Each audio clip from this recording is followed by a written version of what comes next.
We're driving to a campground about 45 minutes outside of Halifax where a few people have been living long term because they can't find anywhere else to live. So we're going to meet a woman named Carrie who's been living there in an RV for a few months now. She works full time, but she just can't afford rent in the city.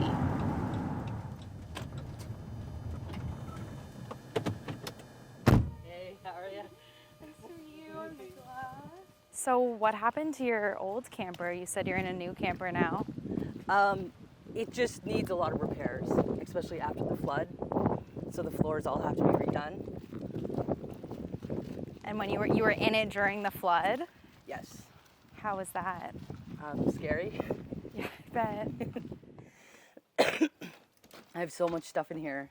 I've been looking for places for 4 years. I've been on people's couches for 4 years. If you find something that is semi-affordable, you're fighting off 200 people for it. So I had the idea to, work away in the summer and buy a camper to stay in, because it gives you 6 months and it's affordable because it ends up being roughly around $500 a month, maybe a little bit more. And that gets you 6 months. It's the other 6 months that there's nowhere to go. What are you going to do when this closes? I don't know. I'm trying to get HRM to open something for us, open Shuby. That was my end goal, but as far as I know, or I don't know, I'm not getting any answers from anybody. Any email that I get, it's just, okay, I'm going to send this to someone else, or I'm going to send this to someone else. There's no answers. There's nothing even still being done. Yeah. Okay, let's go sit outside and we'll finish talking about everything. It's hot in there. Yeah. So for 4 years you were just living with people and staying where you could stay. Yeah. And you can only stay with people for so long before you wear it. You're welcome. That's what other people online that I found to join, like our group of 10, said the same thing, is you can only go from couch to couch for so long. Tell me about the group of 10. So it started with people asking me, well, what are you doing for the winter? And I don't know, I don't even want to think about it. So then I started asking other people, like, what are you doing for the winter? And their response was the same as me. I don't know, we're stressed out, we have nowhere to go.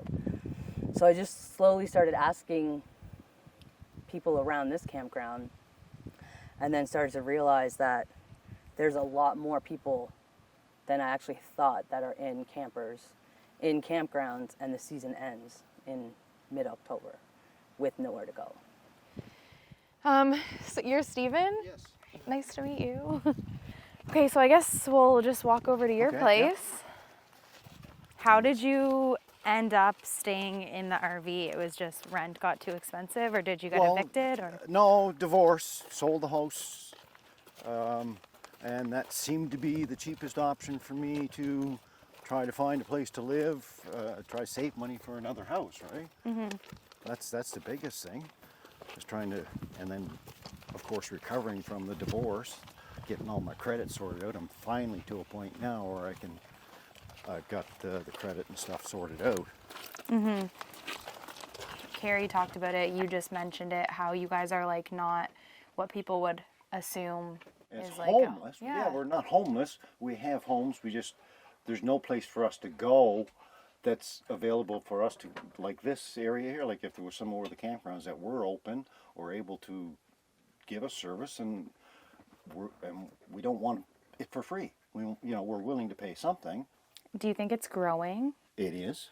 I don't know how people can afford $2,500, $3,000 a month for an apartment and still live.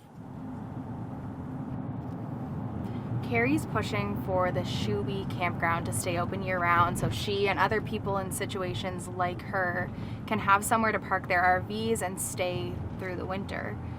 One of the first people she reached out to when she had this plan was City Councillor Tony Mancini. We're going to go meet him at Shuby campground in Dartmouth right now.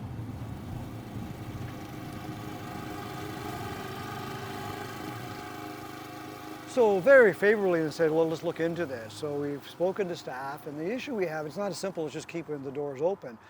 the land here in Shuby Park is owned by the municipality, but we lease it to a private organization. So we have to look at the legalities of that, but it's the winterizing. So, you know, there's showers here, there's washrooms. Can they handle being operating in the wintertime? What about the sewage from the trailers? How do we handle that? Can that work in the wintertime? What about snow removal, garbage collection? So these are all things that we are looking at. If it's simple dollars, I'm comfortable we can make that happen, but maybe beyond just simple dollars.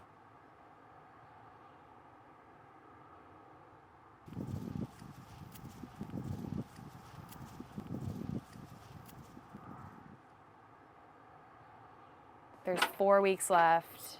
How are you feeling about the tight timeline? I'm starting to get quite nervous about it. I was thinking about it last night there, and I didn't get much sleep. Not sure what I'm going to do.